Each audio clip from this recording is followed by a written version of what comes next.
¿Tuvieron algún problema con la tarea?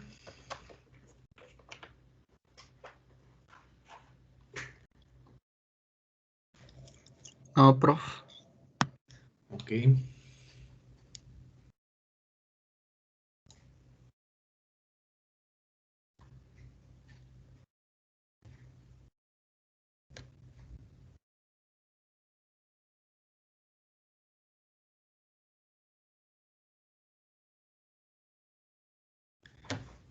Muy bien, vamos a dar inicio. Prenden sus cámaras, por favor, para nombrar lista.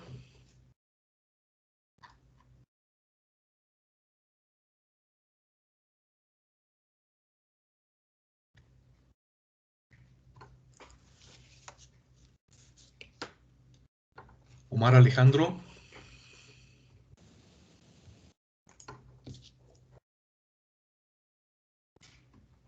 Omar Alejandro. Que todavía no está. Bueno. Alex.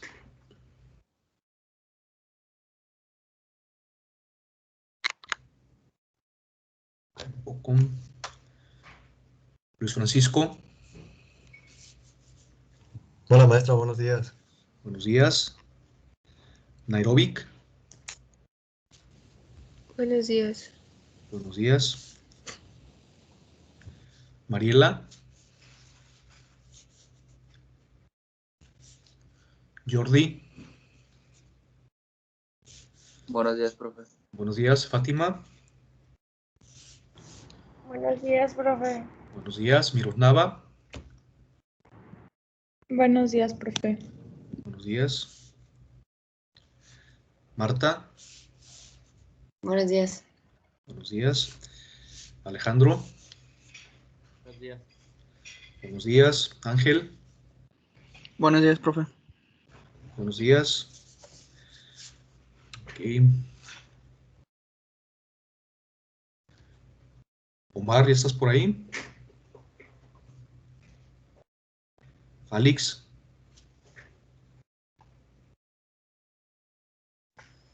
Buenos días. Buenos días.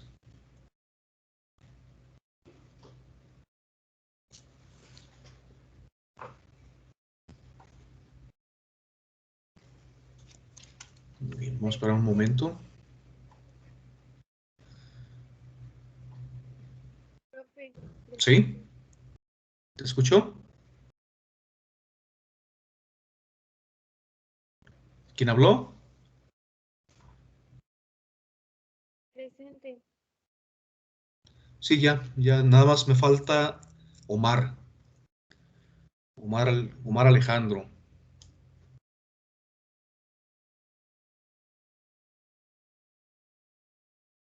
¿Estás ahí, Omar? A la 1, a las 2, a las 3.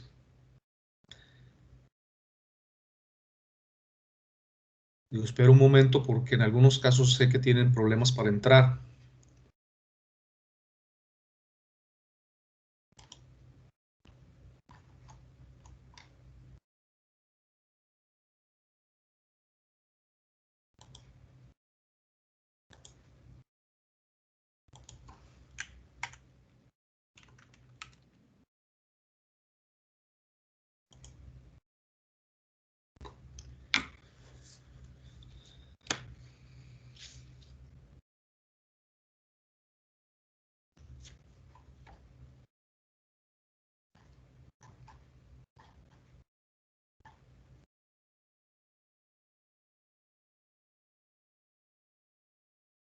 Maestro, ¿Sí? me estaba comentando mi amigo Omar de que no se puede unir aquí a la llamada, que si me puede invitar usted. ¿Qué, perdón? Ah, no, ya se unió Omar. Ya Ah, ok. Ya me uní, prof, no me podía unir. Por eso te marqué para que te unieras. Muy bien. Pues, ¿Qué vimos la clase pasada, Omar?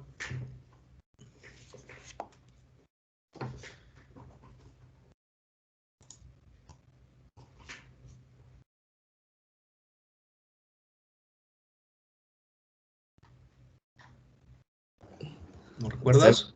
Estoy intentando acordar, profe. No te puedes acordar. Bueno, ya en el examen te acordarás. A ver, vamos a ver. Te va a ayudar Mariela. ¿Qué vimos la clase pasada, Mariela?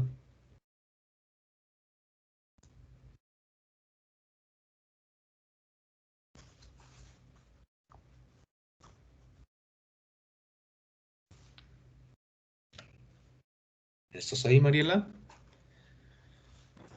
Profe, ¿Sí? me comenta mi compañera Mariela que no escucha nada, que se va a desconectar y se va a volver a conectar para ver si puede escuchar. Bueno, se salvó.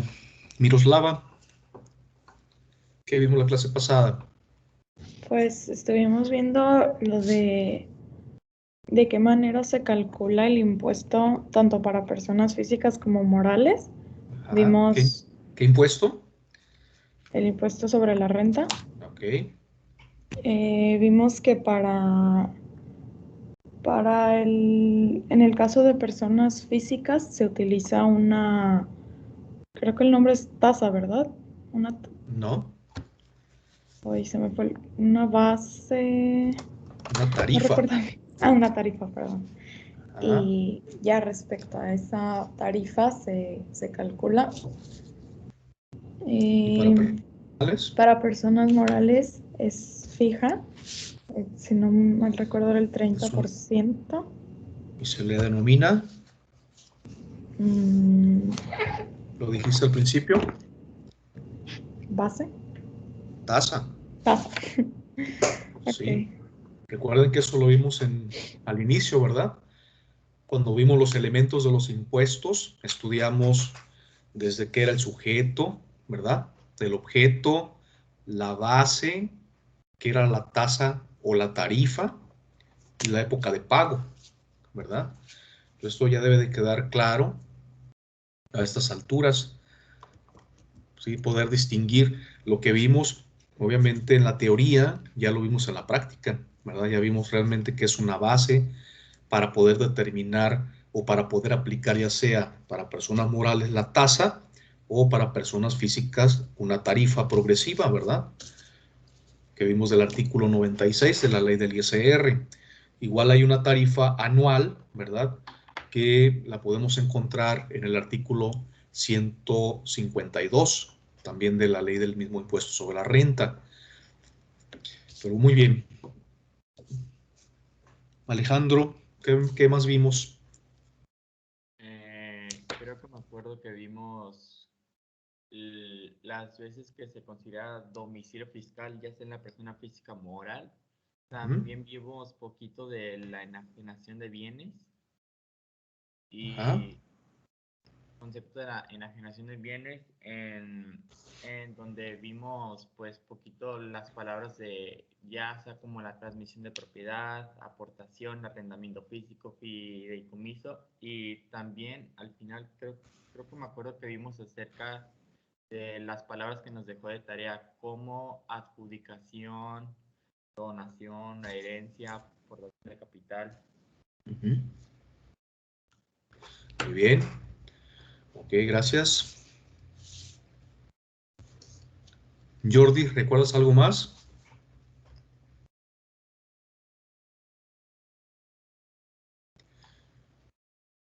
Jordi. No, pues también recuerdo lo vimos, más bien repasamos los conceptos que nos dejó de tarea. Y vimos también mi compañera los de las tarifas y pues ya, es lo que recuerdo.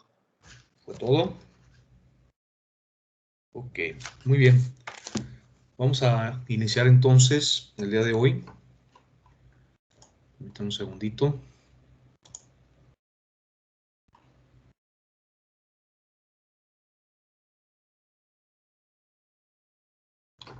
Con el artículo 16, ¿sí? De la ley, del Código Fiscal de la Federación.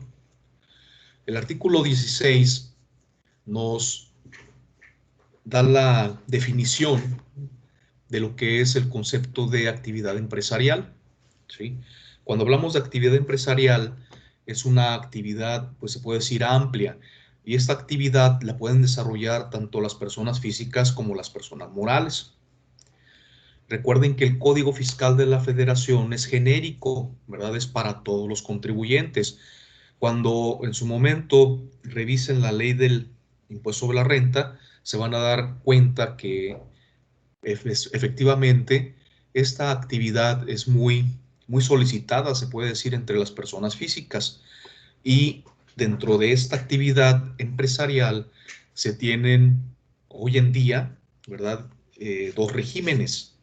Uno que es para lo que son las personas que en el ejercicio inmediato anterior tuvieron hasta 2 millones de pesos de ingresos, o que en el ejercicio en el que se incorporan, ¿verdad?, a tributar, estiman no tener más de esos 2 millones de pesos, y se les denomina del régimen de incorporación fiscal, también conocido como RIF. ¿Sí? Estas personas realizan actividades empresariales, pero la actividad empresarial también es desarrollada por las personas morales, ¿verdad? Dentro de las personas físicas, como les mencionaba, tenemos ese régimen que es un régimen especial, pero también tenemos la actividad, en este caso empresarial, desarrollada por personas físicas que rebasan esos 2 millones de pesos en el año, ¿verdad? Y estas personas que rebasan esos 2 millones de pesos en el año van a migrar, ¿verdad?, a un régimen que se le llama régimen general. Entonces, en resumen, tendríamos a las personas físicas tributando en esta actividad empresarial en esos dos niveles, ¿verdad?, como RIFs, o en su caso como régimen general. Y por otro lado, las personas morales, que obviamente desde un peso hasta la cantidad N, ¿verdad?, que en su momento piensen ya sea recibir, ¿verdad?, o ya estando ya registradas, pues realizan esta actividad, se puede decir empresarial, pero en distintas actividades, ¿no? Entre ellas, pues tenemos la actividad comercial, o sea, ¿qué se entiende como actividad empresarial? Pues la actividad al final comercial, industrial, también las actividades agrícolas, ganaderas, pesqueras y silvícolas, ¿de acuerdo? Vamos a revisar cada uno de estos conceptos, pero principalmente lo que es el artículo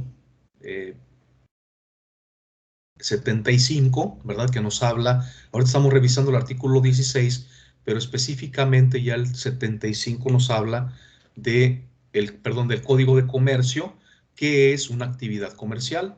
Vamos a brincar un poquito ahorita la actividad industrial para ver qué nos dice el artículo 3 del Código de Comercio, ¿verdad? Dice que se reputan comerciantes aquellos, ¿verdad?, que tienen o aquellas personas que, teniendo capacidad legal para ejercer el comercio, hacen de él su ocupación ordinaria. Entonces, para eso nosotros entenderíamos como comerciantes, o las sociedades constituidas con arreglo a las leyes mercantiles. Al hablar de leyes mercantiles estaríamos hablando de la Ley General de Sociedades Mercantiles, ¿verdad? La Ley General de Sociedades Cooperativas. Esas son las leyes mercantiles. También las sociedades extranjeras o las agencias o sucursales de estas que dentro del territorio nacional ejerzan actos de comercio, ¿verdad? Y ahora bien, las actividades industriales, también entendidas como de extracción, conservación o transformación de materias primas, acabados de productos y la elaboración de satisfactores, ¿verdad? Entonces, sí podemos distinguir de entrada qué es una actividad comercial de una actividad empresarial.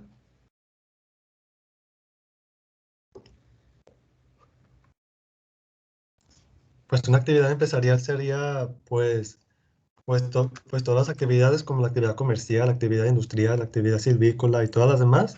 Y la Así comercial es. sería solamente como, pues el comercio como tal, las sociedades mercantiles. Así es importante. ¿Por qué? Porque es importante distinguir entre una actividad comercial y una actividad distinta a la comercial, porque para efectos principalmente de lo que es la ley de quiebras, ¿verdad? Lo que es al final se le denomina concurso mercantil, ¿verdad? Y quiebra. En esta ley solamente los comerciantes, ¿sí? Son los que tienen derecho a declararse en quiebra. Entonces, por eso es importante identificar quiénes serían ellos. Y de acuerdo al Código de Comercio, pues serían estas personas, ¿verdad?, que tienen esa capacidad legal para ejercer el comercio.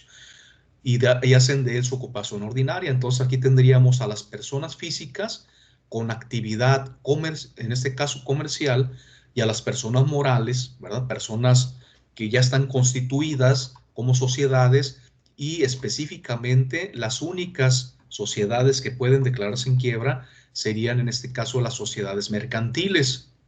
Y hablando de sociedades mercantiles, estaríamos hablando de todas las que la Ley General de Sociedades Mercantiles enmarca como tales. Y para ello tendríamos que irnos al artículo primero, ¿verdad?, de esa ley, en la cual podemos pues identificar quiénes son los que esta ley identifica, o aquellas empresas que identifica como sociedades mercantiles. Y ahí podemos encontrar las sociedades en nombre colectivo, las sociedades en comandita, ya sea por acciones o simples.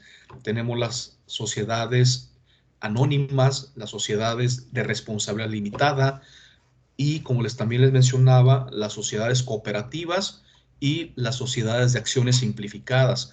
Entonces, todas esas son sociedades mercantiles, ¿verdad? Y esas sociedades mercantiles se consideran que realizan actos de comercio. ¿Alguna duda o comentario?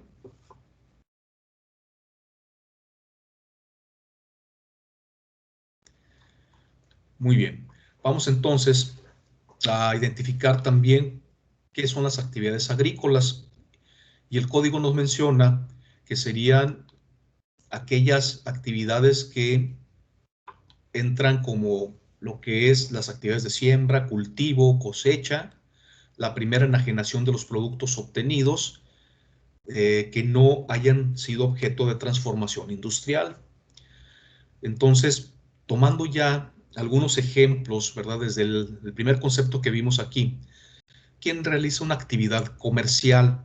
Pues serían aquellas personas, ¿verdad?, que con fines de lucro hacen de su vida ordinaria el comercio. Entonces, estaríamos hablando de compraventa de bienes principalmente, ¿no?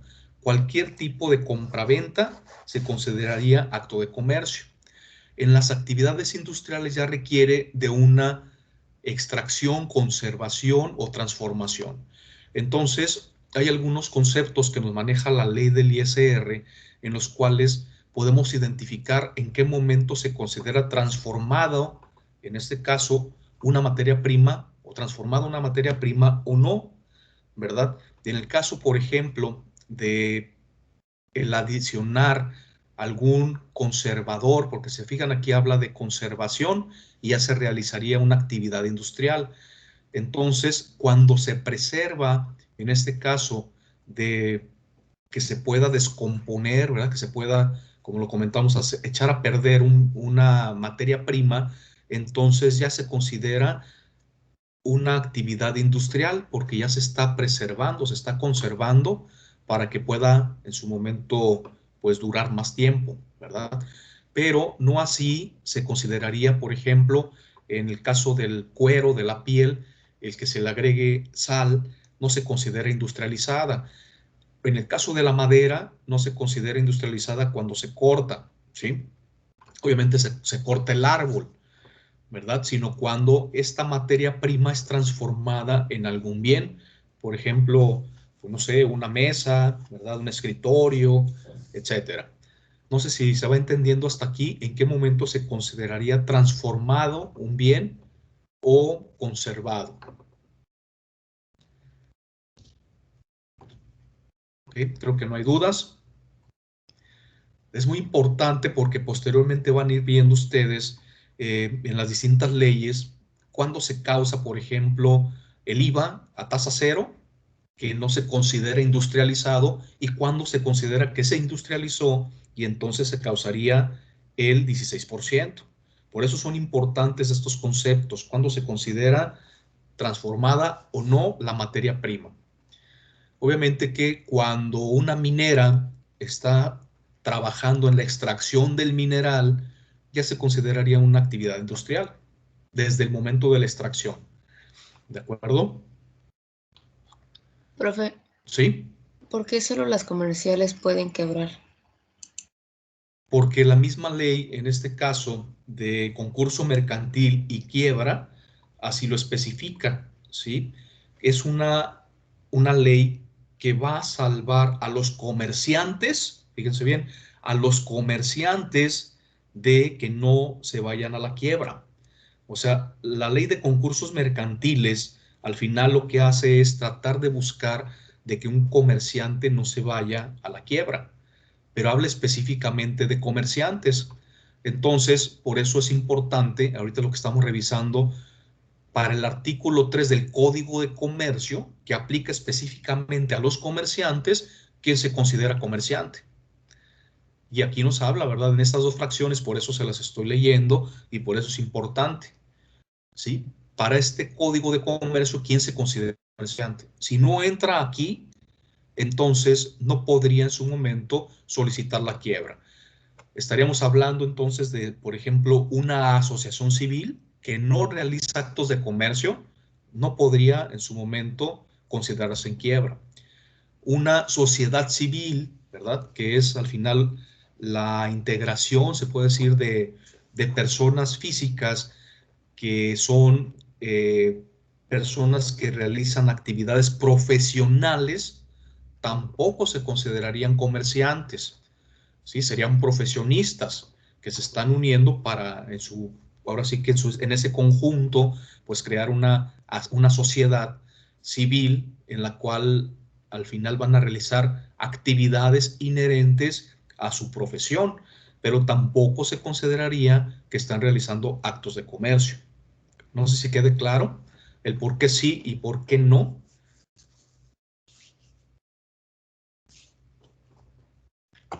Sí, profe. Muy bien.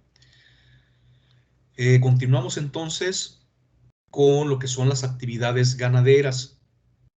En el caso de las actividades ganaderas, entrarían aquellas consistentes en la cría y engorda de ganado, aves de corral y animales, así como la primera enajenación de sus productos que no hayan sido objeto de transformación industrial, ¿verdad?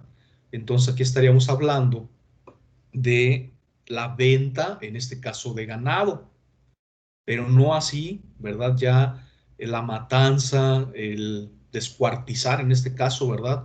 Digo, se oye trágico, pero así es, ¿verdad? Hasta pues cortar la res en piezas o el cerdo, cortarlo en piezas o el mismo pollo, ¿verdad? Para efecto de poder comercializarlo. Entonces, cuando se da la primera enajenación, que es de la granja, en este caso, ¿verdad? Del rancho, en este caso, ¿cómo se llama? Al rastro, ¿verdad? Ya se dio la primera enajenación del rastro a lo que es, en este caso, los mayoristas, ¿verdad? Ya sea las personas que en su momento, pues tienen su carnicería, su obrador, etcétera, ya sería la segunda enajenación. Entonces ya se considera, en este caso, que no es una materia prima, como quien dice, ¿verdad? ¿Vamos bien hasta ahí? En actividades pesqueras, ¿sí? Serían las de pesca, que incluyen la cría, cultivo, fomento y cuidado de la reproducción de toda clase de especies marinas y de agua dulce, incluida la acuacultura, así como la captura y extracción de las mismas y la primera enajenación de sus productos, para que no haya sido objeto de transformación o que no haya sido objeto de transformación industrial. ¿Ok? Y en el caso de las actividades silvícolas, serían las que son inherentes al cultivo de los bosques o montes, así como la cría, conservación, restauración, fomento y aprovechamiento de la vegetación de los mismos y la primera enajenación de sus productos que no hayan sido objeto de transformación industrial. ¿De acuerdo? Estas serían entonces las actividades empresariales. ¿Alguien me puede decir en cuál de todas estas actividades entraría la apicultura? ¿Sí saben lo que es la apicultura? Las abejitas, ¿no? Ajá, la cría exactamente de abejas. ¿Qué sería? ¿Qué actividad sería? Comercial, industrial, ganadera, pesquera, silvícola. Silvícola, ¿no? Silvícola, a ver, vamos a leer bien la silvícola. Dice que es la que se dedica al cultivo de los bosques y los montes, la cría, conservación, restauración, fomento y aprovechamiento de la vegetación. O sea, estaríamos hablando de árboles, plantas, ¿verdad? Ahí entrarían en el cultivo de los bosques o montes, de las sierras, ¿verdad?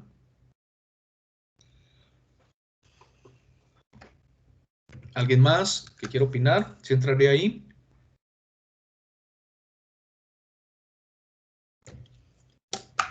No, ¿verdad? Entonces, ¿en cuál sería?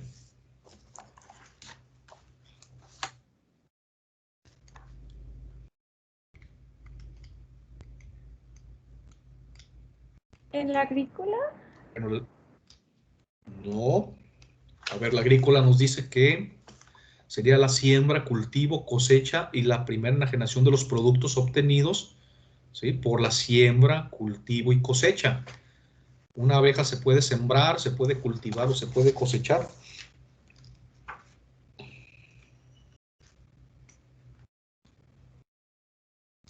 Ganaderas, profe. Es correcto, ¿sí? Sería una actividad ganadera. ¿Ok? Aunque no lo crean, ¿sí? Aquí nos habla, ¿verdad? ¿La cría de qué? De animales, ¿verdad? Entonces las abejitas son animales. Aquí entraría en la actividad ganadera la apicultura, ¿de acuerdo? Muy bien, que es muy, muy importante, ¿verdad? En nuestra economía. De hecho, ahorita yo estoy tomando café con miel, ¿verdad? ¿Gustan? Muy rica la miel. Entonces, aquí entraría, ¿no? En esta actividad ganadera. ¿Alguna duda sobre alguna de estas actividades empresariales?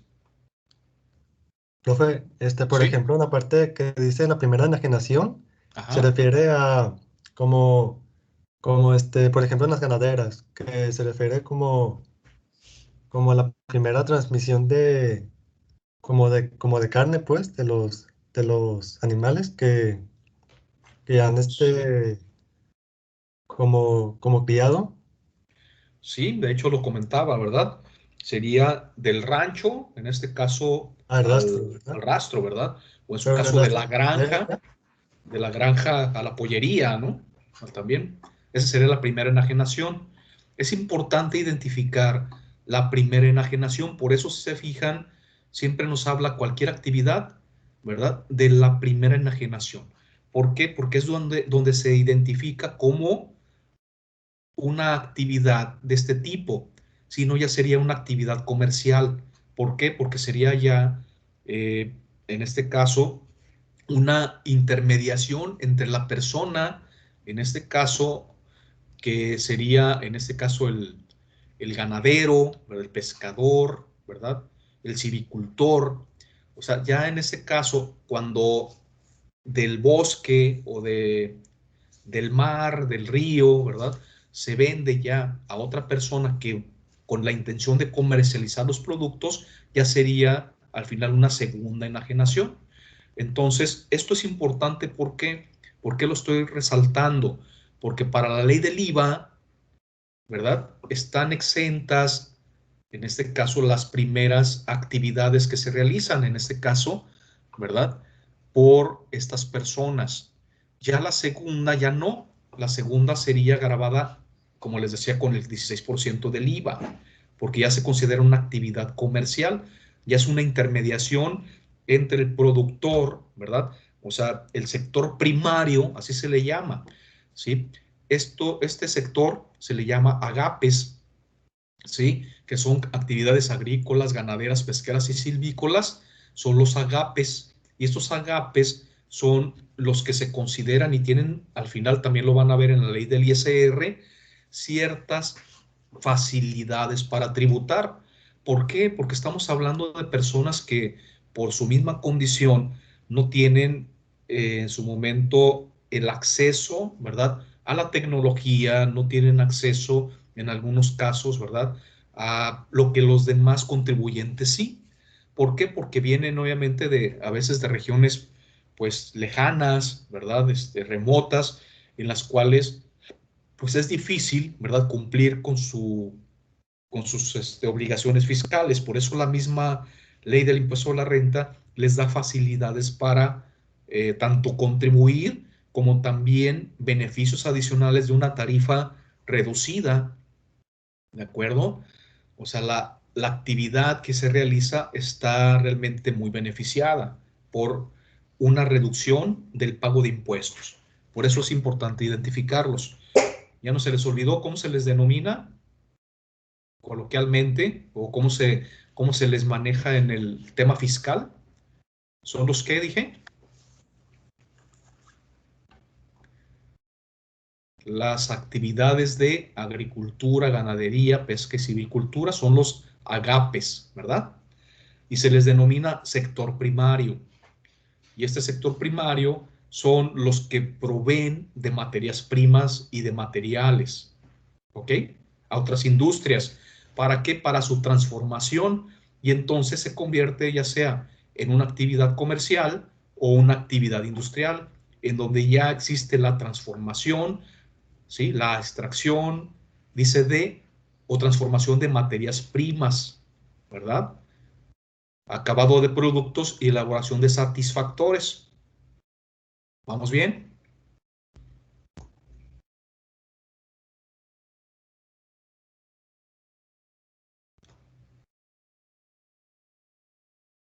Creo que sí, ¿verdad? Muy bien, ahora vamos a identificar qué se entiende por empresa y por establecimiento, ¿sí? Entonces se considera empresa la persona física o moral que realice las actividades que se refiere a este artículo, ya sea directamente o a través de fideicomiso o por conducto de terceros, ¿sí? Por establecimiento se entenderá entonces cualquier lugar de negocios en que se desarrollen parcial o totalmente las citadas actividades empresariales. Entonces, todas las actividades que acabamos de revisar y que marca el artículo 16 del Código, ¿sí?, se consideran actividades realizadas por una empresa, ya sea persona física, entonces se consideraría, como comúnmente se les llama, persona física empresaria, ¿sí? Es cuando hablamos de un empresario, alguien que tiene su empresa, o una persona moral, obviamente, que también identificamos como una empresa. Pero ya vimos que, pues al final, de acuerdo a la Ley General de Sociedades Mercantiles, son, en este caso, sociedades mercantiles, ¿verdad?, que son al final también quienes realizan actos de comercio. Muy bien. Ahora bien, el artículo 8 de la Ley del Impuesto sobre la Renta nos da el concepto específico de persona moral y nos dice que son las sociedades mercantiles. ¿Quiénes son? Pues las que realizan actos de comercio, que ya lo vimos, los organismos descentralizados que realizan actividades preponderantemente empresariales, las instituciones de crédito, las sociedades civiles y las asociaciones civiles. Entonces, para persona moral, pues serían pues todos, ¿verdad? En este caso, hasta, fíjense bien, lo que son los fideicomisos, que es un contrato, y lo que son las asociaciones en participación, las AMP, también se considerarían personas morales. ¿Alguna duda? Profe, lo que Sí. dijo anteriormente, se me trabó mi micrófono, pero por Ajá. ejemplo, los agapes son los que Sí, producen materia prima, ¿verdad? así es. Entonces, esos pasarían una actividad industrial o comercial, según lo que produzcan, ¿verdad? Ellos, los Sí. Ah, no, pasarían a la actividad industrial solamente, ¿verdad? Esa, transmiten, ¿verdad? Transmiten las materias primas y los ok. materiales para que se comercialicen o para que se transformen. No sé si quede claro. Vamos a poner el ejemplo de una res, ¿sí? Hablando ya específicamente de la actividad ganadera. Ok, mientras en su momento se cría la res, se engorda, ¿verdad? Hasta que ya está listo para su venta. Entonces, ¿a quién se le vende? Se vende por lo regular al rastro, ¿verdad? El rastro, ¿qué es lo que hace? El rastro separa, bueno, en primer lugar, pues mata a la vaca, ¿no? Ya que en su momento sacrifica a la res, ¿verdad? Entonces, todo lo que es la res como tal se aprovecha, ¿sí? Todo. O sea, no hay, en este caso, subproductos. Todo se transforma, ¿verdad? En este caso, vamos a suponer, se le quita la piel a la res y la piel no se tira, no es basura, sino que la piel como tal va a servir ¿para qué? Para fabricar calzado, vestimenta, ¿verdad? Las chamarras de piel, para cintos, ¿verdad? O sea, los fajos, para fabricar marroquinería, ¿verdad? Todo lo que en su momento se utiliza eh, como pues arte, ¿verdad? En la piel, ¿verdad? Se pueden hacer bolsas, se pueden hacer portafolios, se utiliza para forrar muebles, el asiento de los autos. ¿Para qué no se utiliza la piel, verdad? O sea, tiene muchísimos, en su momento, eh, pues, usos, se puede decir, ¿verdad? Tiene muchísimos usos. Estamos hablando nada más de la pura piel de la res. A veces se deja con pelo, ¿verdad? Para, pues, hacer tapetes, alfombras, ¿verdad? Tal cual, así como queda la piel de la res, ¿verdad? En algunos casos hasta para los enfermos, ¿verdad? Terminales, lo que es la piel de, en este caso, del borrego, ¿verdad? También se le deja el pelo para efecto de que no se enllaguen, etcétera, ¿no? En su cama se pone. Entonces, hay distintos tipos de piel, ¿verdad? Dependiendo del animal, pero al final esos son, yo creo que los usos más comunes, ¿verdad? Entonces, nada más hablamos de la piel. Ahora, ¿qué pasa con la carne? ¿Sí? La carne, obviamente, desde la cabeza de la res se utiliza hasta las patas, ¿verdad? Todo se come. Y lo que sobra, pues se hace jamón, se hacen embutidos, se hacen salchichas, ¿verdad? Con los huesos de la res se muelen y se hacen fertilizantes, también porque es calcio al final, ¿no? Y ayuda al crecimiento de las plantas. Entonces, todo lo que es la res, imagínense qué parte no es consumible. Todo. Hasta pues, lo que son las tripitas, ¿verdad? Ricas en taquitos, el menudo, ¿verdad? Todo, que es pues parte de los estómagos de la res, ¿verdad? Pues también se venden como menudo. ¿Sí queda claro? O sea, todo el animal como tal, pues es utilizable, ¿verdad? Y todavía la parte de la grasa, ¿verdad? Lo que se pega o se adhiere a la piel, también todo eso se quita, ¿verdad? Se extrae y se vende a las empresas que hacen gelatina, ¿ok? Para hacer la materia prima de la gelatina, que es la grenetina. Entonces todos esos desechos, ¿verdad? También se transforman y se convierten en la grenetina, que es la materia prima para la gelatina. ¿Ok? ¿Queda claro cómo en su momento fue la primera enajenación cuando se vende la res? Pero posteriormente toda esa transformación que se le da, en este caso, pues obviamente es una actividad, en este caso, ¿verdad?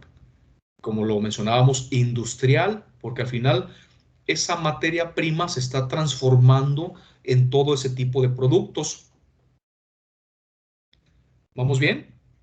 Sí, Y nada más les desglosé un animal, ¿verdad? Pero imagínense todo esto en la industria, en cualquiera, en la industria maderera, en la industria o silvicultura, ¿verdad? Aquí entra la industria de la madera, todo lo que se puede transformar en la actividad pesquera, que es la que tenemos aquí pues más cercana, ¿verdad? También desde la cría, cultivo, ¿verdad? Que se da mucho lo que es la cría, ¿verdad?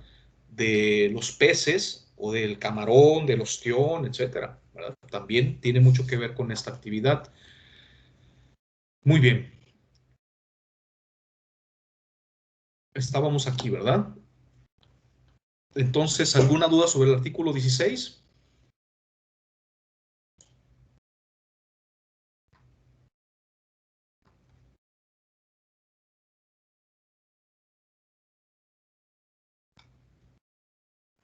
No, pero, Ok.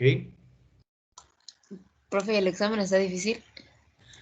El examen va a ser sobre lo que hemos visto nada más. Que Nada hemos más. visto, ¿mandé? Lo bueno que nada más. Nada más, ¿sí? La ventaja es que son 10 preguntas y las voy a sacar de este mismo material. Y la ventaja es que pues lo pueden consultar porque se los voy a compartir. ¿Cómo ven? ¿Está difícil? Excelente. Nada difícil, ¿verdad? Entonces no se preocupen. Aquí lo que me importa a mí, ya se los había comentado, es su participación. Y ahí creo que sí están un poquito mal, ¿verdad? Necesito que participen más. A veces pregunto, digo, qué bueno que es un grupo que no tiene dudas, ¿verdad? Que todo se va entendiendo. ¿Por qué pregunto y por qué soy muy reiterativo en si entendieron o no? Sé que es una materia que están viendo mucha terminología, ¿verdad? Que no estaban acostumbrados a escuchar. Y es normal, ¿sí? ¿Por qué? Porque la verdad pareciera un nuevo lenguaje, ¿verdad? Cuando hablamos de esta materia fiscal, pero es una materia que va a estar relacionada con ustedes en su vida profesional por toda la vida. Siempre van a estar hablando de impuestos, siempre van a estar hablando de obligaciones, siempre van a estar hablando de auditorías, ¿verdad? Entonces, van a tener que saber cómo en su momento interpretar la ley, van a tener que saber eh, todo este tipo de conceptos, los van a estar en su momento visualizando en toda su vida profesional. Por eso es importante en este momento aclarar las dudas, porque una duda que se quede en este momento, posiblemente en el futuro, va a ser una laguna que van a tener en su vida profesional. Y de eso podría depender, ¿verdad? En este caso, que puedan defender correctamente, aunque sé que no son abogados, que no están estudiando derecho, pero también como contadores tenemos que conocer cuáles son en su momento los derechos, pero también las obligaciones que tienen los contribuyentes. Y entonces la base fundamental son estos conceptos que estamos revisando y los van a ir viendo conforme vayamos avanzando, ¿sí? Cuando ya veamos cuáles son esas obligaciones de los contribuyentes y posteriormente cuáles son las facultades de la autoridad, es donde va a tomar especial relevancia toda esta conceptualización que estamos revisando hasta ahorita.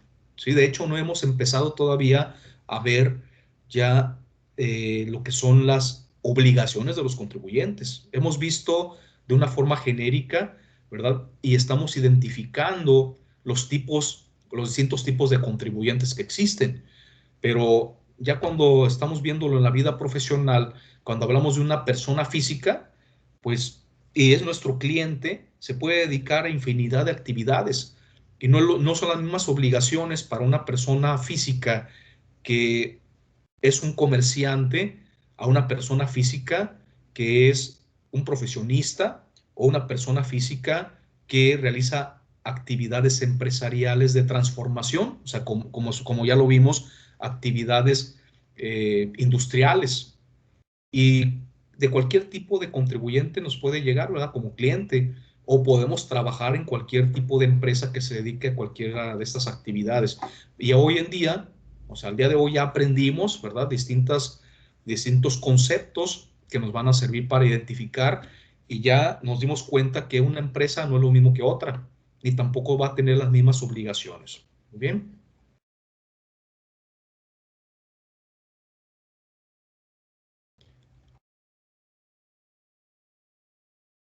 Muy bien, vamos a ver un tema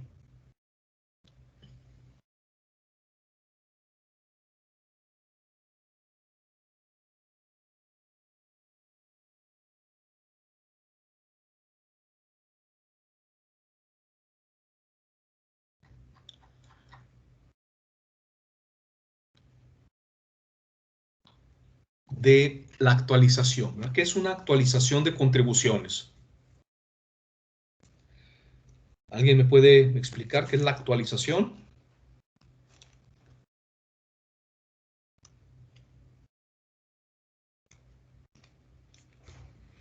Pues cuando no pagas a tiempo una contribución, esa se actualiza al valor actual.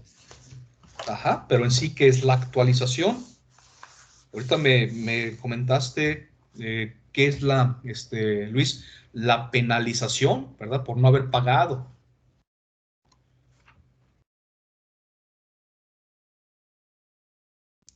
Pues es como pasar a números reales, ¿no? Sí, como números actuales, ¿no? Como números, por ejemplo, como ahorita la inflación hace que la moneda pierda valor con el paso del Ajá, tiempo. sí, La actualización hace que la contribución se pase a un valor actual, a un valor como real. sí, ¿verdad? A pesos actuales, efectivamente. Entonces, una cantidad que se dejó de pagar en el pasado, ¿sí? Que se la llamaría histórica, ¿verdad? Una cifra histórica, la tendríamos que traer a pesos actuales. Y para ello, ¿qué es lo que vamos a utilizar?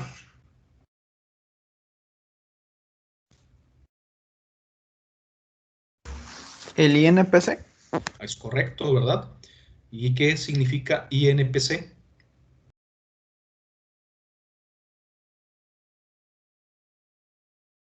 El Índice Nacional de Precios al Consumidor. Es correcto, muy bien. El Índice Nacional de Precios del Consumidor. Efectivamente, ¿verdad? De acuerdo al diccionario del Código Fiscal de la Federación, ¿sí? De Baltasar Ferreguiño Paredes, nos dice que la actualización es la acción y efecto de actualizar, hacer actual una cosa, darle actualidad, ponerla al día, poner en acto, realizar, dice, hacer que los signos asociados sistemáticamente en la lengua se conviertan en habla, constituyendo mensajes concretos e intangibles. Eso es lo que nos dice el diccionario de la Real Academia Española. ¿De acuerdo? En otras palabras, entonces, para que se den una idea, desde junio de 2003 es que se empiezan a actualizar las contribuciones. Esta actualización nace primero en las normas, anteriormente los principios de contabilidad generalmente aceptados, en donde se ve el efecto de la inflación, que efectivamente, como nuestro compañero Luis Francisco nos comentaba, eh, el valor de la moneda, ¿verdad? Va perdiendo su poder adquisitivo a través del tiempo. ¿Qué quiere decir? Que cada día que pasa, nuestra moneda vale menos, ¿verdad? Se está depreciando, se deprecia el valor. Por eso es que lo que podemos comprar hoy en día, dentro de un año, vamos a requerir de mayores recursos para poder comprar la misma cosa, ¿verdad? Ese efecto que se da por el aumento sostenido de los precios, ¿verdad? Y por otro lado, el detrimento en el valor del poder adquisitivo se le conoce como inflación, ¿verdad? Y esa inflación primero fue identificada por los financieros, ¿verdad? Se da un efecto, un impacto financiero que se reconoce en los valores, principalmente cuando teníamos cantidades ya muy antiguas de activos, ¿verdad? Que obviamente perdían su razonabilidad a través del tiempo. Se quedaban registradas en libros, ¿verdad? A un valor pues mínimo o reducido, y entonces tendríamos que darle un valor actual. Ese valor actual, ¿verdad? Por el índice de precios y cotizaciones, por medio de esa metodología de actualización, entonces es que se utilizan esos índices que son publicados por ¿quién? ¿Quién publica los índices? ¿Y cada cuándo? ¿El diario oficial? Se publican en el diario, pero ¿quién los publica?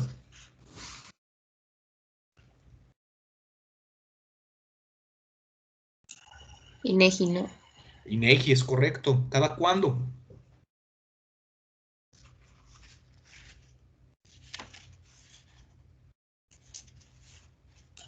¿Que no es cada año? ¿O no?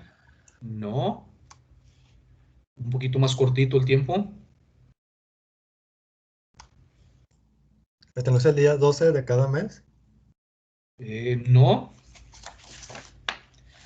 Cada día 10, ¿sí? Cada día 10 se encuentra publicado el Índice Nacional de Precios al Consumidor, pero se publica se calcula cada quincena, ¿de acuerdo? Entonces, podemos tener índices quincenales. Cada quincena se publica, pero el que nosotros utilizamos o el que vamos a utilizar para esta práctica sería el mensual, ¿de acuerdo? Cuando nosotros vemos un segundito, la publicación en el diario oficial de ese índice o de esos índices, un segundito.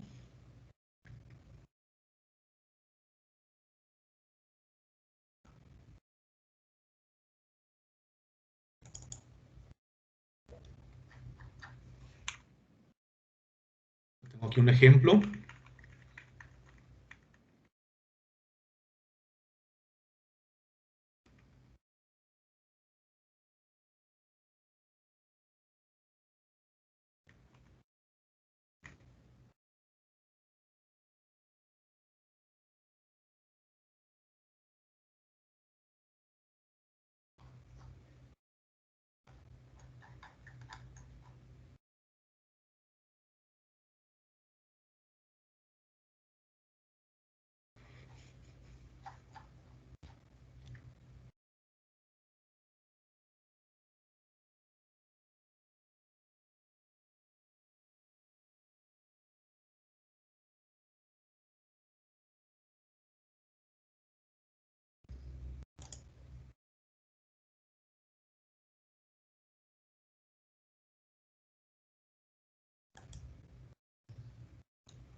Okay.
Muy bien.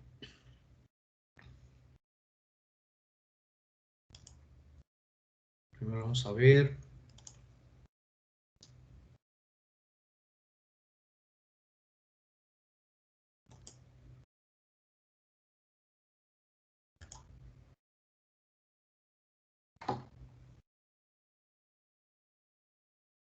Muy bien. ¿Ya lo ven en pantalla? Sí, profe. ¿Están viendo el diario? Sí, ¿verdad? Si se fijan, el 8 de enero de 2021, ¿sí?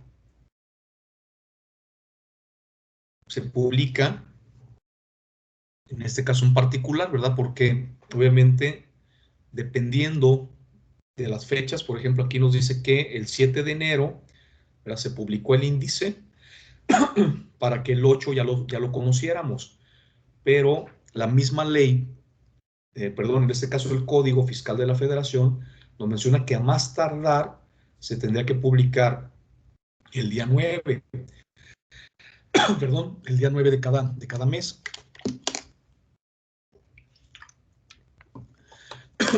Aquí hubo ahora sí que una anticipación en su publicación para este mes.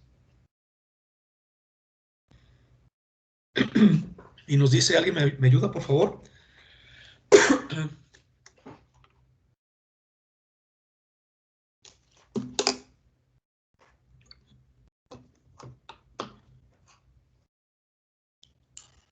Sale, profe, a ver.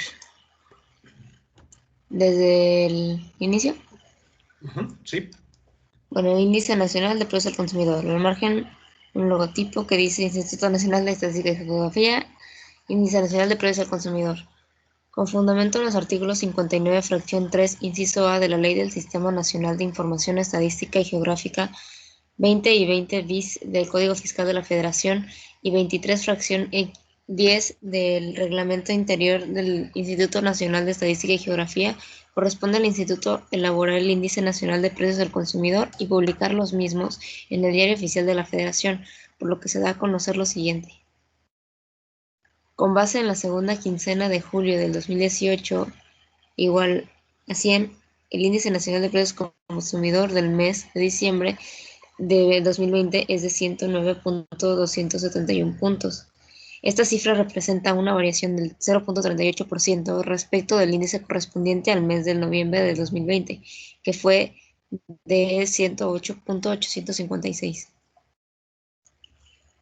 Los precios de los bienes y servicios más significativos por su incidencia sobre la inflación general durante diciembre del 2020 fueron: al alza, bajo octanaje, pollo, gas doméstico LP, huevo, carne de res, loncherías, fondas, tortillerías y taquerías, servicios turísticos en paquete, vivienda propia, carne de cerdo y electricidad, así como la baja: cebolla, jitomate, papaya, nopales, chile serrano, otros chiles frescos, limón, tomate verde, calabacita y aguacate. En los próximos días del mes en curso, este instituto hará la publicación prevista en el último párrafo del artículo 20 bis del Código Fiscal de la Federación. Por otra parte, el Instituto Nacional de Estadística y Geografía da a conocer que el Índice Nacional de Precios al Consumidor, con base en la segunda quincena de julio de 2018 igual a 100, correspondiente a la segunda quincena de diciembre del 2020, es de 109.374 puntos. Este número representa una variación del 0.19% respecto al índice quincenal de la primera quincena de diciembre de 2020, que fue de 109.168 puntos. Ciudad de México, a 7 de enero del 2021, Instituto Nacional de Estadística y Geografía. Muy bien, entonces cada mes, como ven, se publica en el Diario Oficial de la Federación este Índice Nacional de Precios al Consumidor. Aquí lo importante es identificar este parrafito de aquí, ¿verdad? En donde se hace la comparación y nos da a conocer el índice del mes y nos dice cuál fue la variación con respecto al índice del mes anterior. El índice del mes de noviembre de 2020 fue de 108.856. Para el mes de diciembre fue de 109.271, perdón. Entonces representa una variación del 0.38%. Esta es la información que a nosotros nos interesa. ¿Cómo se determinó qué artículos son los que tomó como base, etcétera? Eso lo vamos a revisar cuando estemos revisando el artículo 20 bis, ¿verdad? Del Código Fiscal de la Federación, en donde nos da la metodología que se emplea para que, en este caso, el INEGI pueda identificar, ¿verdad?, cuáles son esos 2,000 artículos que tiene que considerar en su base para poder determinar la inflación. Ahora bien, detecta, en este caso el INEGI, un incremento en estos artículos, ¿verdad? Pero entre otros, esos son los que toma como base, pero obviamente no nada más en este mes, ¿verdad? hubo un incremento en estos precios, sino sabemos que muchísimos más. Pero entonces lo que hacen es acomodar de cierta forma los artículos. ¿Para qué? Para jugar con el índice y que represente una inflación pues específicamente muy baja, cuando en realidad vemos que nuestro poder adquisitivo se está perdiendo, ¿verdad? Y no en estos porcentajes, sino que en un porcentaje mayor al que la misma autoridad, en este caso por medio del INEGI, nos da a conocer. Y eso lo vemos en el día a día, ¿verdad? En nuestro consumo diario de productos, de que el dinero ya no ajusta como antes, ¿verdad? De un año para otro, ¿verdad? Cuando nos dicen que la inflación fue del 3%, pues la realidad es que no fue del 3%, sino que fue pues mucho mayor, ¿verdad? De lo que en su momento podemos identificar. Muy bien, para ello entonces tenemos que conocer cada cuándo se publica, ya lo dijimos. Esto es la publicación del diario que quería que conocieran. Entonces, vamos ahora a revisar cómo se actualizan y cómo se determinan los recargos para las contribuciones.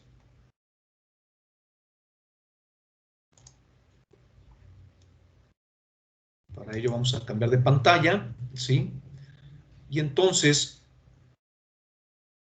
esto ya en algún momento comentamos y lo revisamos, ¿verdad? Lo estudiamos y vimos que efectivamente dentro de los accesorios de las contribuciones se encuentran, de acuerdo al artículo 2, ¿verdad? Hablábamos de los recargos, las sanciones, los gastos de ejecución, la indemnización, ¿verdad? ¿Sí recuerdan esa parte? Muy bien. Entonces, el séptimo párrafo del 21, ¿sí? Nos habla sobre estos accesorios de las contribuciones. Y entonces hablábamos que la actualización al final, como ya en su momento Luis Francisco lo mencionaba, pues es la misma contribución, pero traída, ¿verdad?, a pesos actuales. Entonces, aparte de esa actualización de la contribución, tenemos que considerar, de acuerdo al artículo 21, también los recargos. Y los recargos no son más que un interés, se puede mencionar, ¿verdad?, que se tiene que pagar al fisco, ¿verdad?, como una penalización por no haber pagado en tiempo. Estos recargos, ¿verdad?, los podemos revisar cada año en la publicación que se hace de la Ley de Ingresos de la Federación.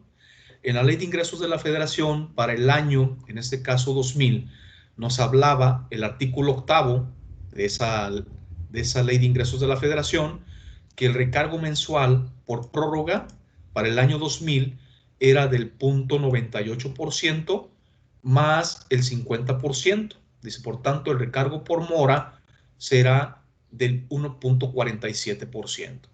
Este recargo por mora, ¿verdad?, es un recargo por no haber pagado en tiempo, no ha cambiado desde los últimos años, ya tiene como 5 años que es el mismo 1.47. Anteriormente era el 1.33%.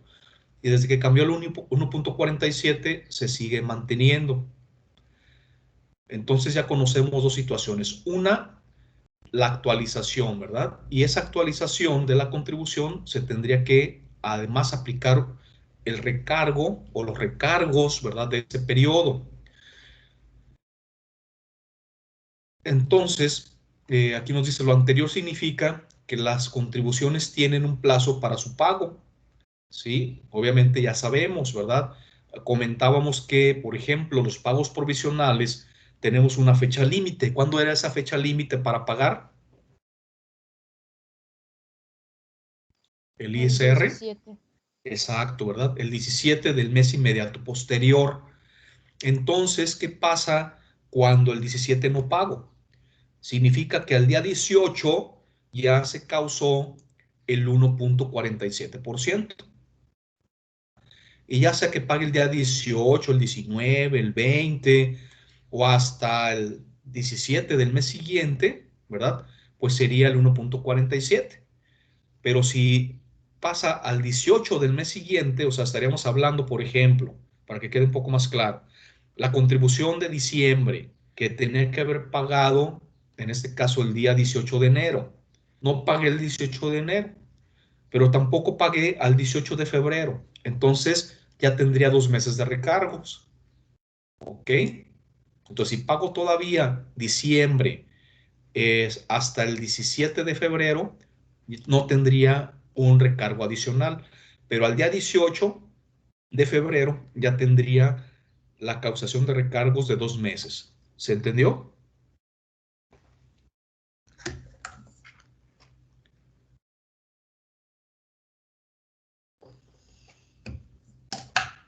Creo que sí.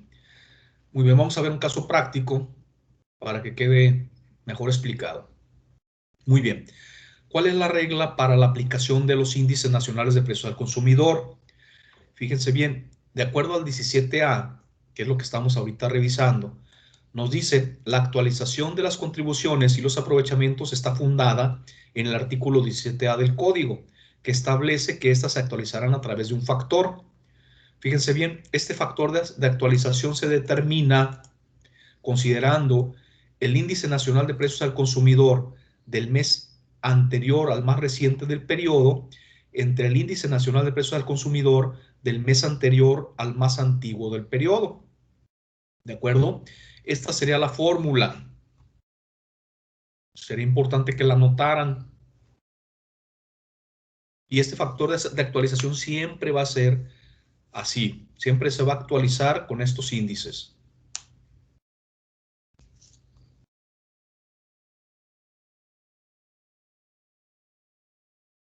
Muy bien. Hay que en su momento aclarar que cuando en dicha operación el resultado sea menor a 1, el factor de actualización será 1. O sea, no puedo desactualizar. Siempre la actualización tiene que ser mayor a 1. Pero ¿por qué pasa este efecto? ¿Sí? ¿Por qué se da el efecto de que un índice sea menor a otro después de que pasó ya un periodo de tiempo? ¿Sí? Esto se le llama deflación. ¿Sí? En lugar de que exista inflación, puede ser que un índice sea menor. ¿Por qué? Porque en ese periodo, en estricto sentido y de acuerdo al INEGI, pues hubo al final una disminución de la inflación, ¿verdad? Aunque no lo crean. Y vamos a ver también un ejercicio en ese sentido. Vamos a entonces a ver aquí como ejemplo del autor, ¿verdad?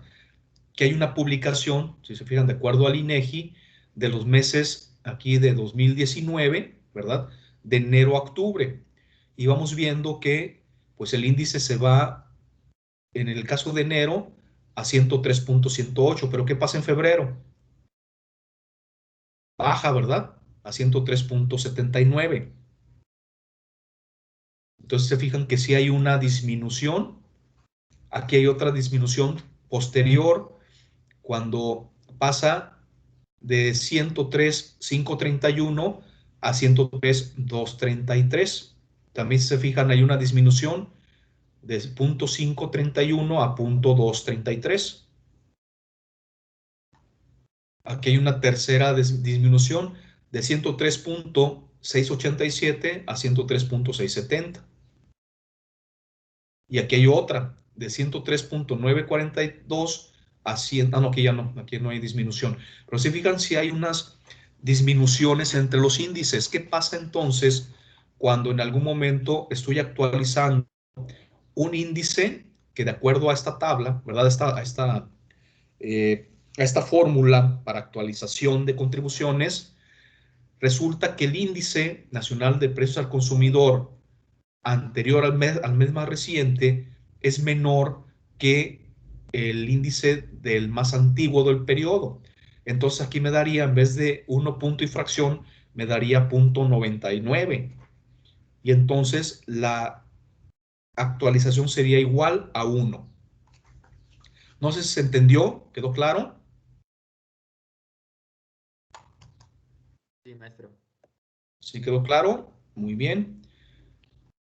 Entonces,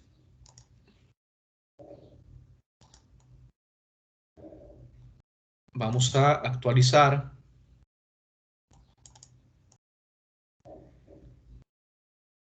para ello les voy a dar los índices.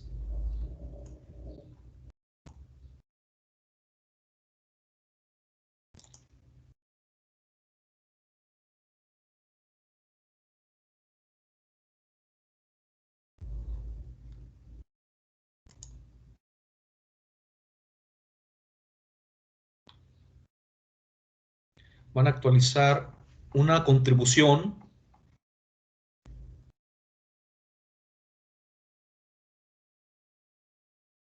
Un segundito.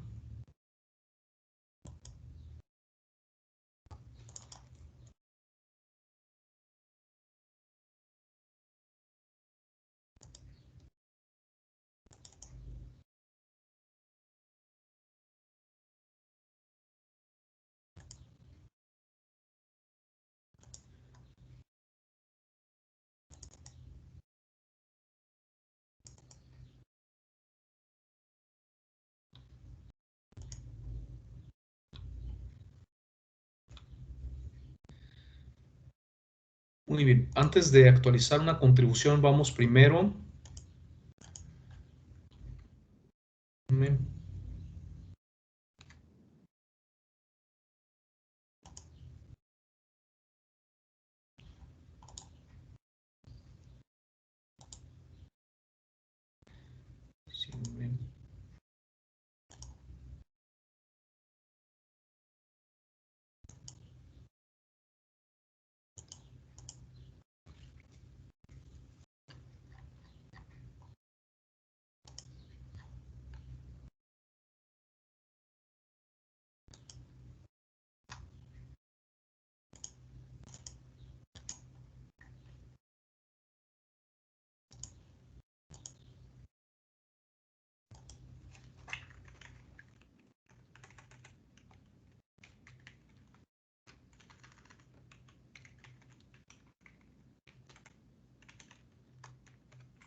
Ok, vamos a hacer dos ejercicios. El primero, vamos a actualizar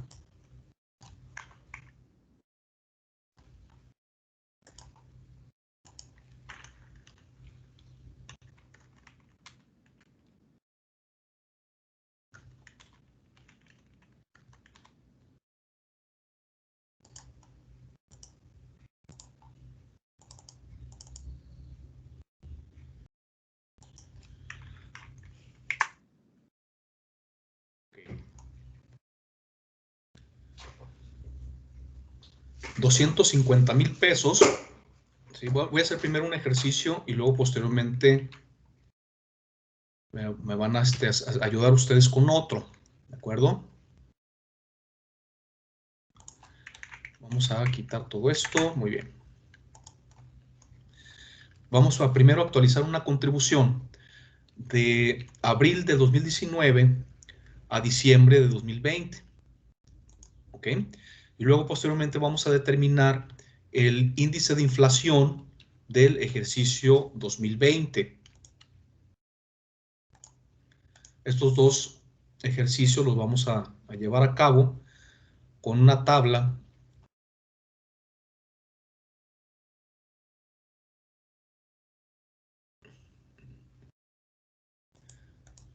que vamos ahorita a visualizar.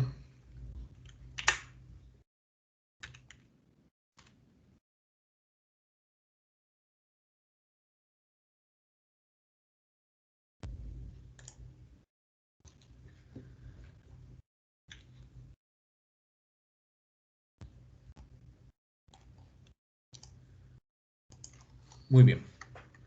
¿Ya la están viendo?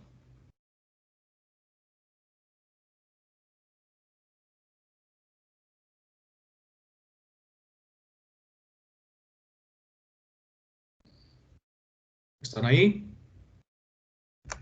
Sí, profe. Sí, profe. Muy bien. recuerdan que ahorita que estábamos viendo la teoría, nos hablaban de un índice nacional de precios base, segunda quincena de julio de 2018 igual a 100. ¿Sí? ¿Por qué se toma como base este índice? Y es muy importante que tengan esta referencia, porque en el pasado sí ha habido otras bases para determinar el índice. Si ustedes se meten a internet y nada más le ponen índices nacionales de precios al consumidor, posiblemente les vaya a dar algunos otros índices publicados con anterioridad que estaban referenciados a otra base. Entonces siempre deben de revisar que esta es la base actual y que es de la segunda quincena de julio de 2018 igual a 100. ¿Qué significa? Que el índice de esa quincena, sí, de julio de 2018 fue igual a 100. ¿Sí? Así como ven aquí que los índices son de julio de 2018. Si nos vamos a julio de 2018, se fijan, era de 99.90 y luego agosto se va a 100.49. Pero exactamente en la segunda quincena de julio, porque recuerden que estos son mensuales, ¿verdad? Estos índices son mensuales. En la segunda quincena de julio de 2018, efectivamente el índice fue igual a 100. Entonces, todo se está comparando con ese índice de la segunda quincena de julio, ¿sí? De 2018.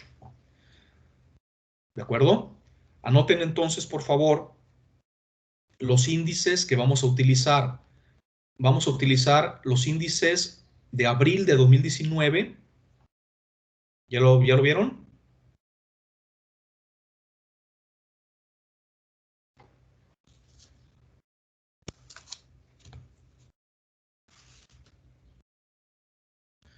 ¿Ya lo anotaron? Ya, profe. Y ahora van a anotar el índice de diciembre. Aquí está 2020, ¿verdad? En este renglón.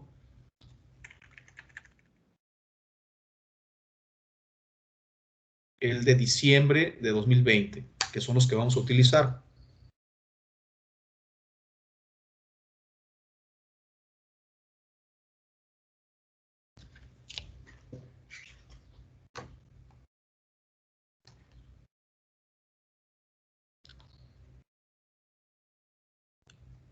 ¿Ok? ¿Ya los tienen?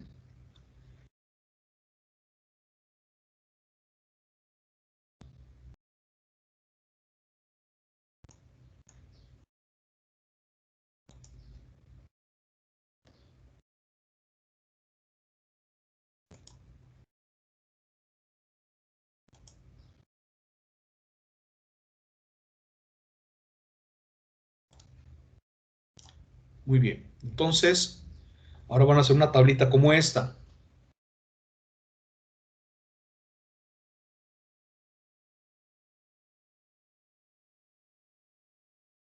donde vamos a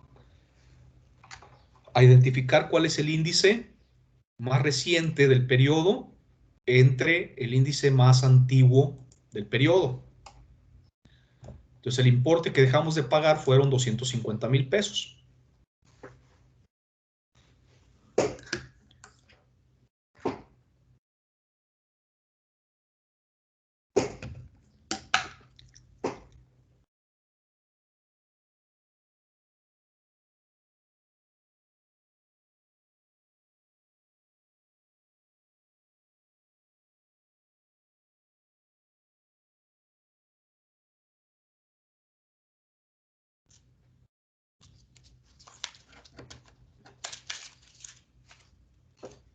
¿Ya terminaron?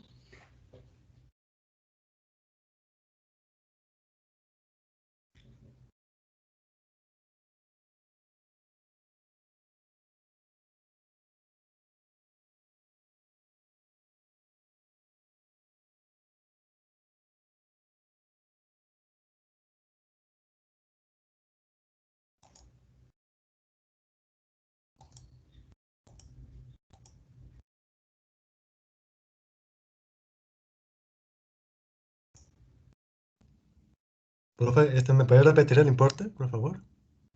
¿No lo están viendo en pantalla? No, no, lo está compartiendo. ¿Cómo creen?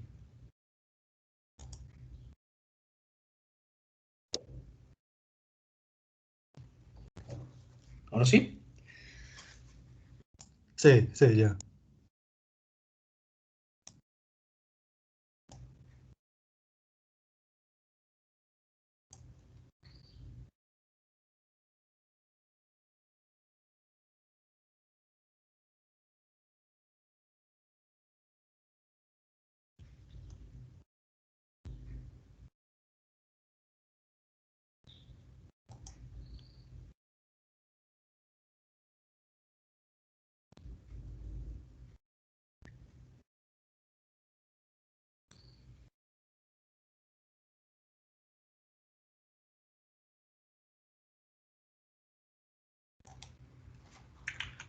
Ok, entonces aquí les voy a pedir que me identifiquen cuál sería la actualización.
¿Ya terminaron?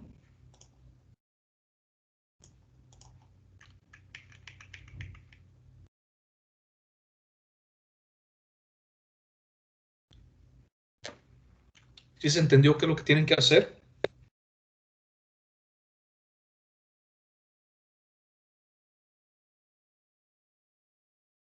Muy bien. El primero que me diga cuánto es la actualización tiene un punto adicional. 1.05544. 1.05544, ¿qué es eso? Fue la actualización entre diciembre del 2020 y entre abril 2019. ¿Sí? ¿Y qué les estoy pidiendo? ¿El índice o la actualización? La actualización, Entonces, ¿cuánto es? 1.05544. Ese es el índice. ¿Cuánto es la actualización de la contribución? Yo, A ver, ¿cuánto? 13.860.58. 15.860. No, Ah, 13.860. ¿así? Punto 58. Ujú. ¿Eres? Nairobic. Nairobic. A ver, Nairobic. Vamos a ver quién tiene la razón. Si Alejandro o Nairobic. ¿Ok? Muy bien. ¿Qué es lo que tenemos que hacer? A ver, fíjense bien. De acuerdo a la fórmula que les dije que anotaran, nos decía que teníamos que tomar el índice del mes anterior al más reciente del periodo. ¿sí? Y dividirlo entre el índice del mes anterior al más antiguo del periodo. ¿Es así?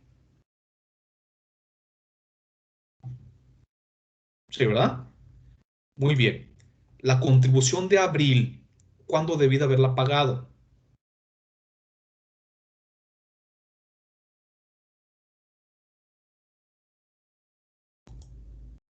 ¿Cuál era la fecha de pago?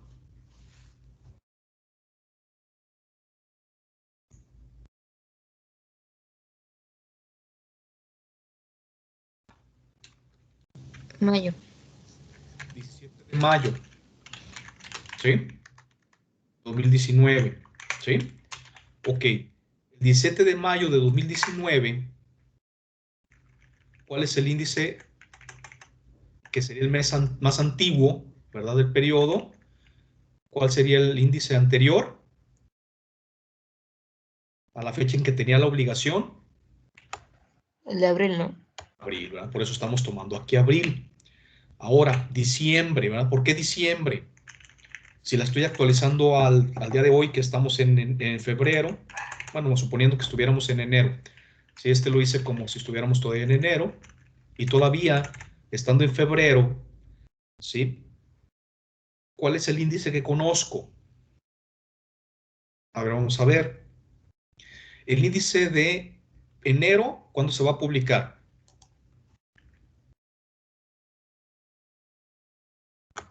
Febrero. El 9-10 de febrero. Todavía no lo conocemos, ¿verdad? Bien, el índice de diciembre, ¿cuándo se publicó?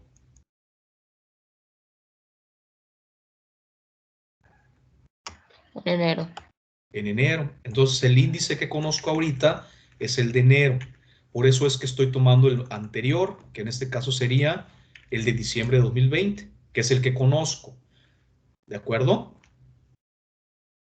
De ahí fue de donde resultaron estos dos índices. Entonces, lo que debo de hacer es tomar el índice más reciente, ¿verdad? O el anterior al más reciente, que será 109,271. Y lo voy a dividir entre el índice del mes anterior más antiguo del periodo, que en este caso sería abril 2019.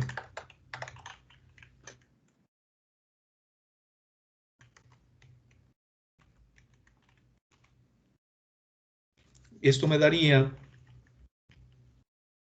efectivamente un índice de un factor de actualización de 1.0554, ¿verdad?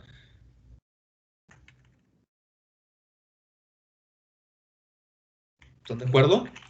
Aquí hay que aclarar, ¿sí? Una regla muy importante. No debo de redondear, ¿sí? Debo de, en su momento, considerar hasta el 10 milésimo, pero sin redondear, ¿ok? En este caso sería 0.05544, ¿sí? Si yo le quito una décima, hasta ahí tendría que considerarlo, ¿sí?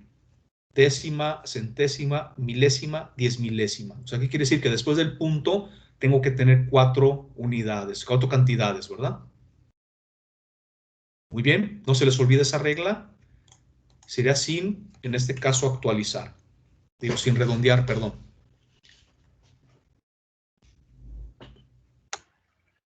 Pero ¿por qué no se redondea a los 4 dígitos? Porque es una regla, ¿sí? Es una regla de que no debo de redondear y la vamos a revisar cuando estemos revisando el artículo 21, ¿sí? O sea, se toma hasta el 10 milésimo, tal cual como nos dé, en este caso, la fórmula. ¿Sí? Si aquí fuera, por ejemplo, 1.0558 o 55, ya ahí en este caso, ¿sí? Automáticamente redondearía, ¿sí? A la hora que lo manejo al 10 milésimo, ¿sí? Automáticamente se va al 6, ¿verdad? Pero si el índice es así, 55, así lo debo de considerar, ¿sí? 0.0555, a eso me refiero. No porque lo vaya a considerar al 10 milésimo, voy a poner 56. ¿Quedó claro el ejemplo? Tal cual el índice con todas sus decimales, yo solamente voy a tomar hasta el 10 milésimo sin redondear. que en este caso sería 5.55, ¿verdad? No voy a redondear al 10 milésimo a 56. En este caso no tenemos problema porque, si se fijan, como era 4, pues al final es 544, no nos está redondeando la fórmula, ¿verdad? Entonces queda igual.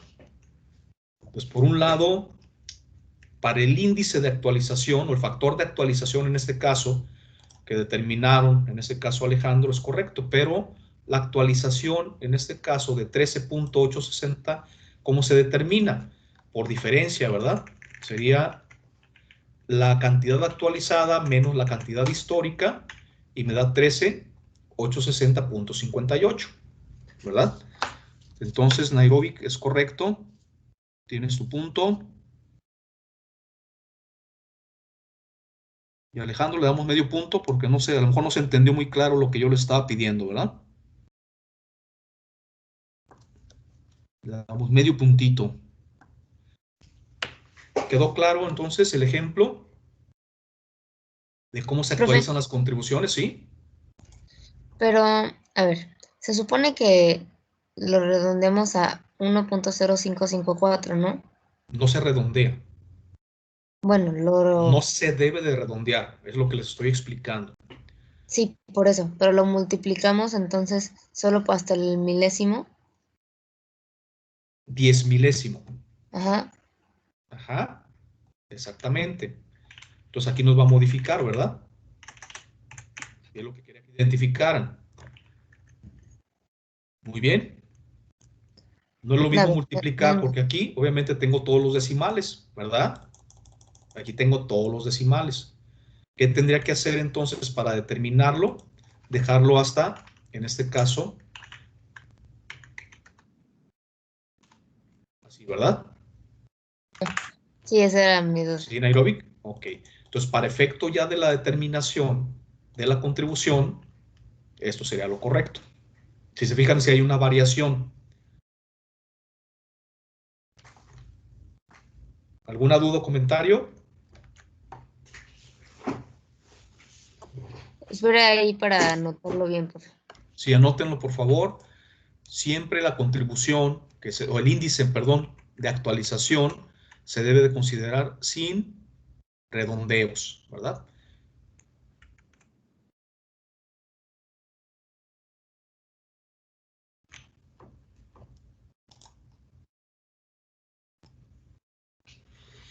Muy bien. ¿Y ese 13,000 dijo que era valor histórico menos qué? ¿La actualización? No. Sí, la contribución actualizada menos el valor histórico.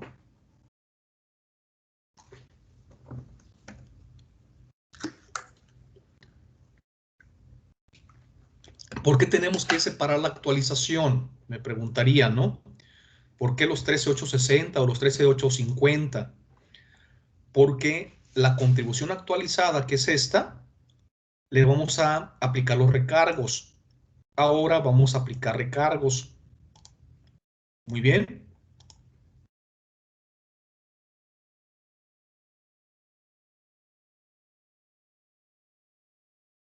Entonces, las contribuciones se causan, en este caso, o se toma el índice hasta el 10 milésimo, sin redondear. Primera regla, ¿verdad? Bueno, más bien la primera regla fue qué índices son los que debo de tomar, que eso ya les quedó claro, ¿verdad? El por qué, si es una contribución de, en este caso, de abril, y la fórmula me dice que tengo que tomar el índice anterior al más reciente, es porque se considera la fecha de pago, cuando tengo la obligación de pagar. Entonces, el índice anterior, ¿verdad? A la obligación era mayo, el anterior es abril, ¿verdad? Para que no se confundan, porque la regla es muy clara, ¿verdad? ¿Por qué? Porque hay índices que no se han publicado, como lo vimos ahorita en este caso. Entonces siempre, pues si es abril, tomen el índice cuando son ya contribuciones anteriores, para que no se confundan. Y el índice van a tomar el último publicado, a la fecha en que vayan a hacer el pago. Muy bien.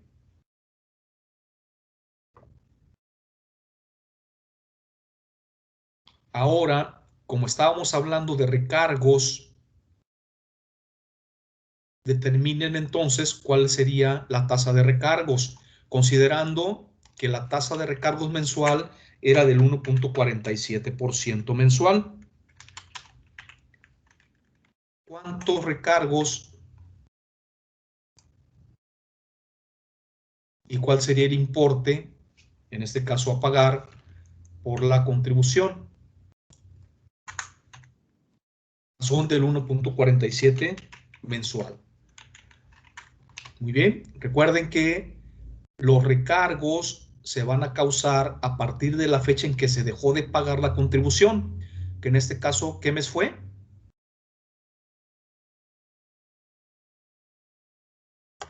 Abril. No. ¿A partir de qué fecha se dejó de pagar la contribución? Mayo. De mayo, ¿verdad? A partir del 17, que era mi último día, y a partir del 18 de mayo ya tengo recargos, ¿verdad?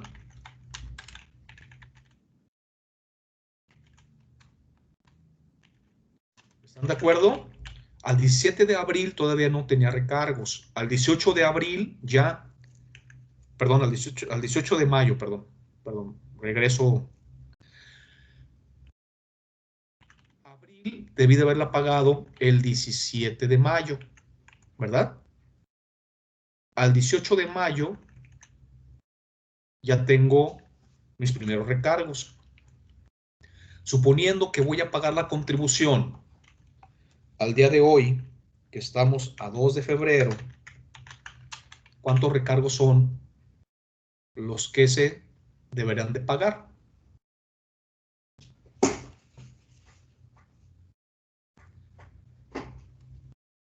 Ya por ahí les estuve ayudando, ¿verdad? Mayo, junio, julio. ¿Sí me explico?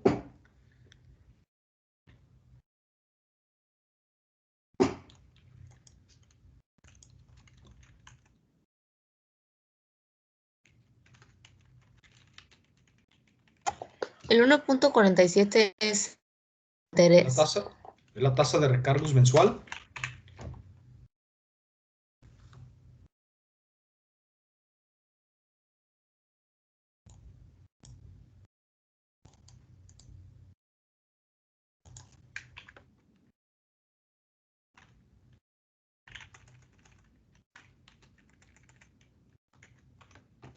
Profe, ¿y se calcula sobre el monto actualizado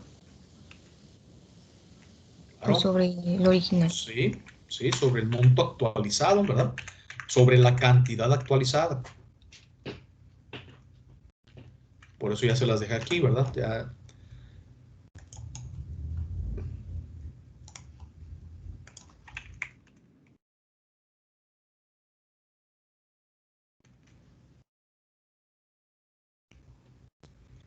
Por eso era importante, les comenté, que tuvieran ahí algún medio alterno para poder estar trabajando con estas cédulas que les van a servir para determinar cualquier contribución.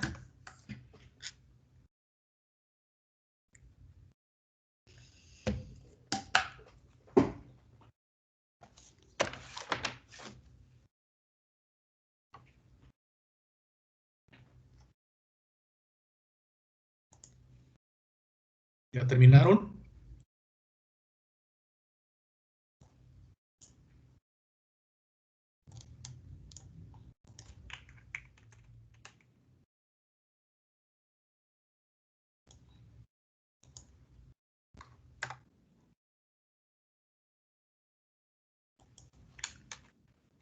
Profe, yo acabé, pero no sé si estoy bien. Ahorita lo revisamos, a ver cuánto te dio. A mí me dio de recargos 38.785.95. Y la tasa, De la tasa me dio 0.179. 0. Ah, caray. Ajá. Ahora que lo que hice fue multiplicar la tasa del 1.47. Ajá. No, espera. 0.147. ¿Por qué No, 0.0? 14.7. 14.7, no, muchísimo. ¿Por qué 14.7? Porque multipliqué el 1.47 Ajá. por 10 meses. Pero lo que Ajá. hice primero fue convertir el 1.47 en decimal para poder multiplicarlo y después ya que el resultado que me dio fue 0.147 y ya después de esa cantidad la multipliqué Ajá. por 100 para convertirla nuevamente en porcentaje. Ujú. Vamos a revisarlo entonces. Vamos ahora sí que por partes. Profe, la siguiente clase lo puede explicar súper detallado. Ya se acabó el tiempo. No, se lo va a Ya, dejar de profe. tarea. Se lo va a dejar de tarea. ¿Sí? ¿Cómo? Sí, claro. Se los voy a dejar de tarea, ¿ok? Ahí tienen ya la pauta. Muy bien. Entonces van a determinar la actualización y los recargos, ¿verdad? Muy bien. En virtud de que ya se acabó el tiempo y somos bien exactos, revisen entonces la plataforma, ¿ok? Ahí va a estar el examen, va a estar la solicitud de el recargo y actualización de esta y también cómo se determina la inflación, ¿verdad? Van a determinar la inflación en el siguiente ejercicio.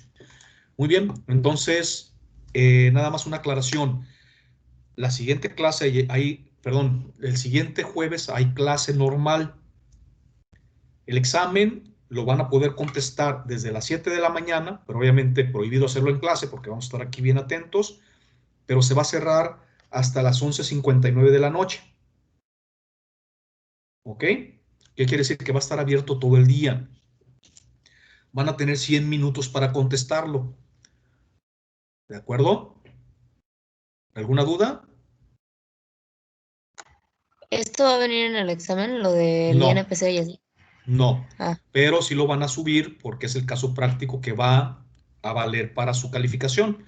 Recuerden que son las tareas, casos prácticos, ¿verdad? Que serían los dos casos prácticos, tanto este como la determinación de la inflación del 2020.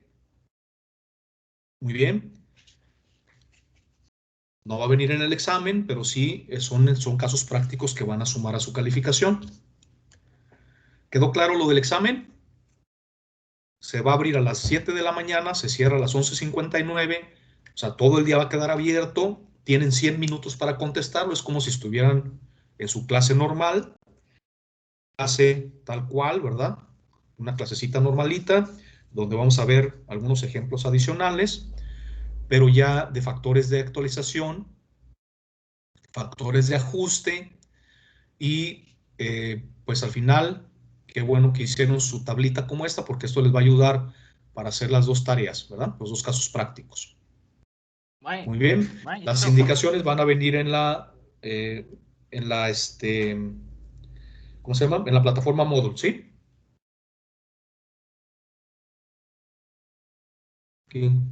¿Alguien quería hablar? ¿Alguien preguntó algo? Yo le tengo una pregunta Sí. rápido. A ver. El recargo que se hace mensual, el 1.47, ¿se hace sobre la cantidad actualizada o sobre la Es actualización? correcto. Ya lo había explicado sobre la cantidad actualizada y aquí está ya. Muy Ok, bien. gracias. Muy bien. Van a separar entonces cuánto fue la actualización y cuánto fue los recargos, ¿verdad? Ya la actualización la determinamos. Aquí falta el importe de los recargos, ¿verdad? Y entonces lo que se va a pagar es la cantidad actualizada más los recargos. Esa sería aquí la cantidad a pagar, ¿verdad? ¿Están de acuerdo? Muy bien, entonces nos vemos en la próxima clase. Hasta luego. Buen día. gracias, profe, nos vemos. Hasta luego. Hasta luego. Ay, profe, gracias. Bye, que estén muy bien. Buen día.